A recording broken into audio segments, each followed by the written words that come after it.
Why do you follow this channel? I'm not showing cleavage, there are no fancy lifestyle videos, entertainment, drama, or any other flashy stuff here. You come here to have a different look at everyday events, so after watching a video you could blurt out something like, "Damn, I haven't thought about that." Here is just such a case. Before starting, I'll throw in a couple of clickbait statements so you would have to watch it to the end.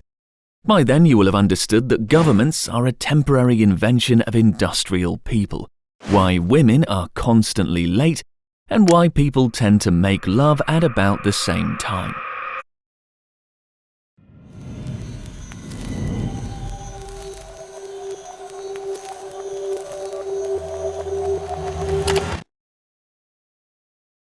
Before we begin, a quick announcement. We've created a Patreon page, but more about perks and stuff at the end of the video. To be honest, I don't even know where to start. Let's begin with one simple fact. For the past 12,000 years, the world has been in a state of conflict between three civilizations. The agricultural era began 10,000 years ago, and the industrial age came to replace it in the 18th century. Remember Luddites from the 19th century? Those textile workers who destroyed their own machines because they were afraid of losing their jobs. Now it seems strange because we, on the contrary, are brought up in the spirit that after school we are going to use machines. But let's keep things in order.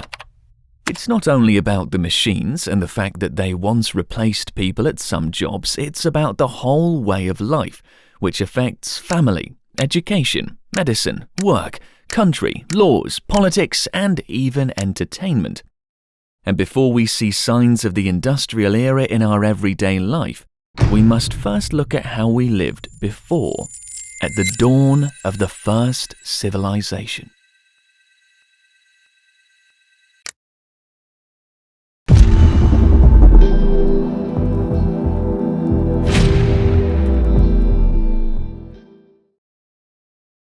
For many millennia, the first agricultural civilization was being established on Earth. Fishermen, gatherers, and hunters lived in small groups and were rather primitive compared to modern, progressive agrarians. From China to Mexico, a new world was emerging. And despite the apparent differences, they all had a fundamental similarity.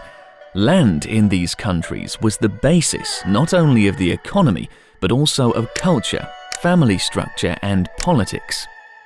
In every society, there was a simple division of labor and a small number of clearly defined castes and classes: nobles, priests, warriors, slaves. All such countries were ruled by an authoritarian leader. Every person's position in life was determined at birth. Of course, there were exceptional cases. For example, a precursor of mass production was implemented in ancient Greece, which looked like something from the second civilization. But such rarities did not occur on a global scale. Globally, every settlement took care of itself economically. That is, people consumed what they produced and produced what they intended to consume. Let's make a nod to blockchain fans. A decentralized economy existed 12,000 years ago. And the main difference from our time was the absence of a free market. Of course, rare entrepreneurs were engaged in trade. Remember the school history books?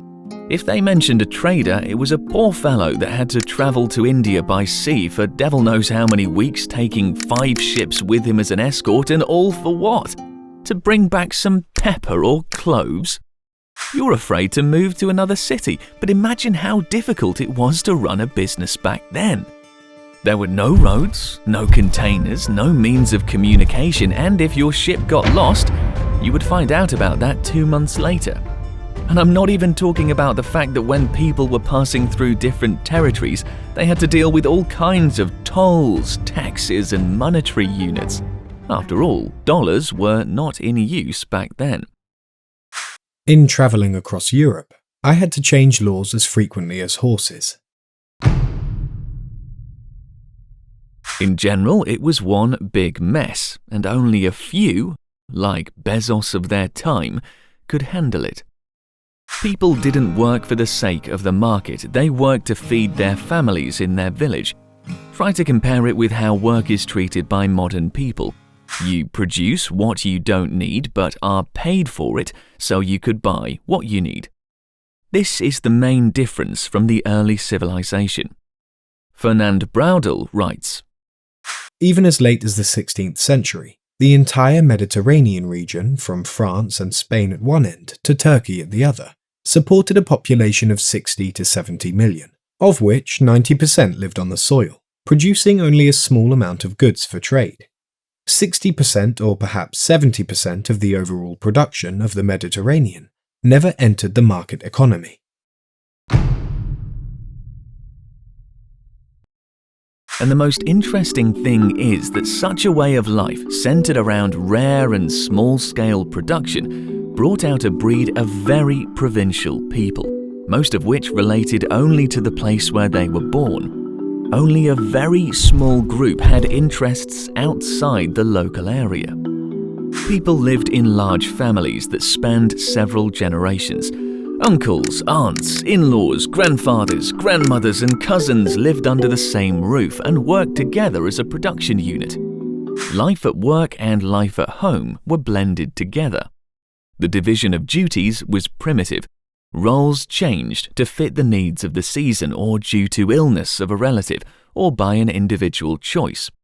And this agricultural cell wasn't depending on other cities and even more so countries. It was very different from modern times where China and the US are locked in a trade war and the rest of the world is suffering from higher prices for electronics. Things were better before, as they say. Couldn't we all continue growing potatoes in our gardens? But this independence also had a flip side. Since there was no need to learn new things and infrastructure and communications were lacking, from year to year the rural families followed the steps of their ancestors without questions. In place of one family, a new generation arose, which in fact was an exact copy of the previous one. Families of that time were not much different from each other, but a person needs to give meaning to their deeds, otherwise, what is it all for? This is how family traditions appeared, which it was sinful to break. It seemed that the world would be like this forever, but then the industrial era knocked on the door.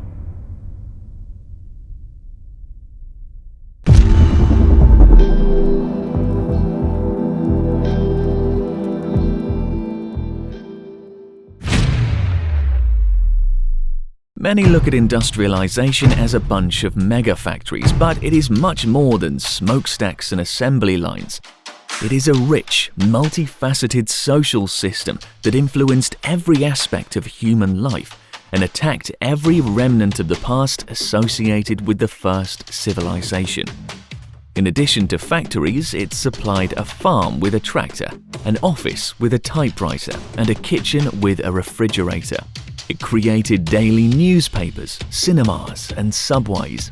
It gave us cubism. It brought us standardized buildings, metal chairs with leather seats, sit-ins, vitamin pills, and it increased our lifespan.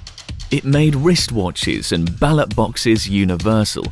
More importantly, it tied it all together, assembled the individual components like a machine in order to create the most powerful social system the world had never known before. All these gifts of the second civilization became possible after one important invention: the market. During the first civilization, the number of marketplaces was negligible. Because of that, for most people, production and consumption merged into a single life support activity. Previously, there wasn't even such a category as a consumer. The second era dramatically changed this. For the first time in history, it created a situation in which the overwhelming majority of all products, goods, and services were provided for sale or exchange. It swept off the face of the earth goods produced for people's use and created a civilization in which almost no one, including farmers, was self-sufficient. Each person had become dependent on the goods or services produced by someone else. And that someone could be located not only in another village or city, but even in another country. People's work now depended on the carefully planned joint behavior of thousands of widely scattered people, many of whom had never even seen each other. Failure by a large steel or glass plant to provide the supplies for an automotive business could disrupt the economy of an entire region or even a country. Remember the chip crisis, which just recently shook the auto industry and other areas around the world? We talked about it in our video. Such a high demand for synchronization was alien to yesterday's peasants. The old business owners lamented that their workers were irresponsible. They barely cared about the efficiency of the enterprise, went fishing when they were especially needed, indulged in rude pleasures, or got drunk. They simply didn't understand their role in the overall production process, or the fact that its malfunctioning was caused by their irresponsibility. In addition, since most of them received paltry salaries, they couldn't have a strong desire to care about their work. That's why the second civilization required an institution that would mold the generations of young people into a malleable, unified workforce that production lines needed. It is industrialization that created repetitive labor that dehumanized the worker. Let me take a step aside. In the 19th and 20th centuries, Frederick Taylor pushed for the rationalization of labor. Every factory worker, and as it would turn out later, any worker in general, follows his principles. Taylor stated that there was one best standard way to perform each job, one best standard tool to perform it with, and a stipulated standard tune in which to complete it. Well, does it remind you of your standards, plans, and scripts? And 100 years before that, Adam Smith described the classic pin manufacturing, where an old-style worker, single-handedly performing all operations, could produce from 1 to 20 pins a day. An incredible variation in results. But when the production of a pin was broken into 18 operations between 10 specialists, then they could produce more than 48,000 pins. That is 4,800 per worker. Not bad compared to up to 20. Such efficiency is achieved because a single worker becomes a specialist in their field in their 1 to 3 operations and doesn't concern themselves with related knowledge. Remember the popular saying that we are all cogs in the system? I'm about to break it down for you, and I will ask those who can be easily affected to move away from the screen. It's hard to imagine, but even a car used to be assembled via only 18 operations. But in 1908, Henry Ford introduced the principles of labor rationalization, and the famous Model T required 7,882 different operations. And here is the best part. This is how Ford himself saw the assembly process. Of these 7,882 specialized jobs, 949 required strong, able-bodied and practically physically perfect men. 3,338 needed men of merely ordinary physical strength. Most of the rest could be performed by women or older children, and we found that 670 could be filled by legless men, 2,637 by one-legged men, 2 by armless men, 715 by one-armed men, and 10 by blind men.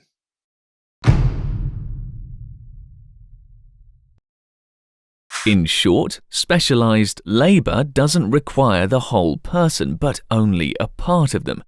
There is hardly any clearer evidence of the cruelty/rationalization that over-specialization can lead to.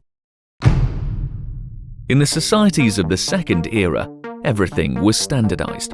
Standard tests were used to determine who were fit for work.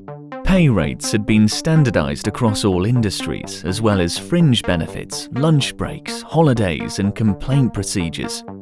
To prepare young people to enter the labor market, education specialists created special programs.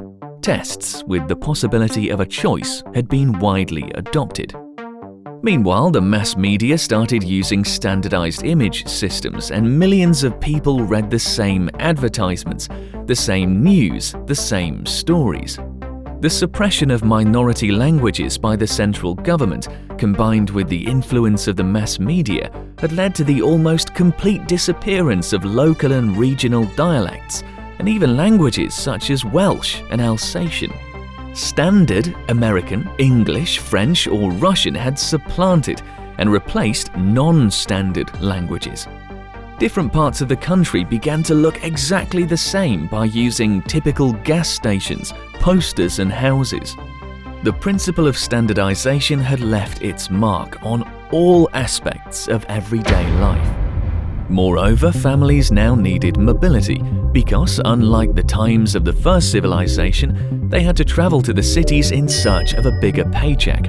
And the huge family of old, which held multiple generations under one roof, was anything but mobile. Therefore, the once large family had reduced to the size necessary for the era: parents and a couple of children. It became so-called nuclear. Schools took over the upbringing of children, and from an early age they were taught to come to school by the call. The call was also the signal for a break, so that later they would work from call to call. The nursing homes took care of the elderly, and this was necessary because adults didn't have time not only for their families, they didn't even have time for themselves. Medical facilities were introduced for a reason, and we still view health as a product offered by a doctor and health officials, and not as a result of reasonable self-care. Life was organized so that we wouldn't burden ourselves with unnecessary knowledge. Our task is to carry out the plan as befits a highly qualified specialist. The 9-to-5 principle, hated by many, was coined during those times. Moreover, then uniform measurement standards were adopted, which included even the calendar we are all used to. Even entertainment was carefully constructed for us. All the best TV programs went on air at the right time, exactly when the worker returned from the factory, which led to the concept of prime time. Millions of people around the planet watched the same images en masse, then went to cinemas in the same numbers. In 1871, George Huntington Hartford created the world's first retail store, which rendered the individual orders obsolete and consolidated the mass distribution of goods. Mass trade became a common and basic component of all industrial societies, just like machines. Children started and finished the school year at the same time.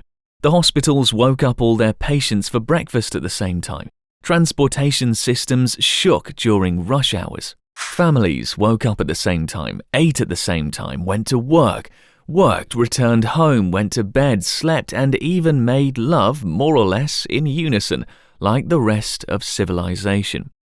The whole world started to look like a single mega plant.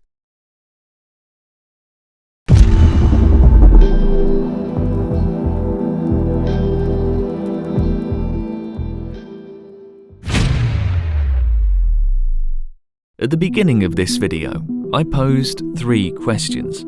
Only the last one was answered directly. In principle, you can figure out the answers to the first 2, but post a comment down below if you want to know more about this topic.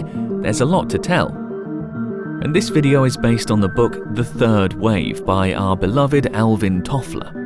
Of course, it's hard to pack hundreds of pages of concentrated information into a few minutes, so I recommend that you read this book on your own. Or you could write a comment saying something like, "Hey researcher, make a vid on that Toffler's book."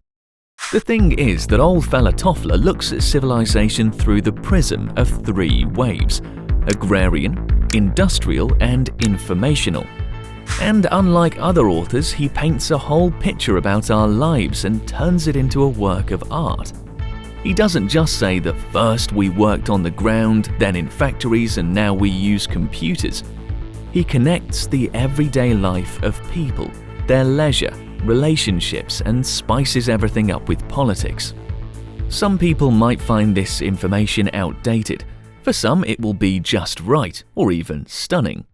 The fact is that these waves are inconsistent and all-encompassing. They exist simultaneously in different places. For example, the Papua tribes in New Guinea have yet to go through the first wave. And even if you are a progressive urban citizen, this doesn't mean that there are no traces of the first or second wave in your habits.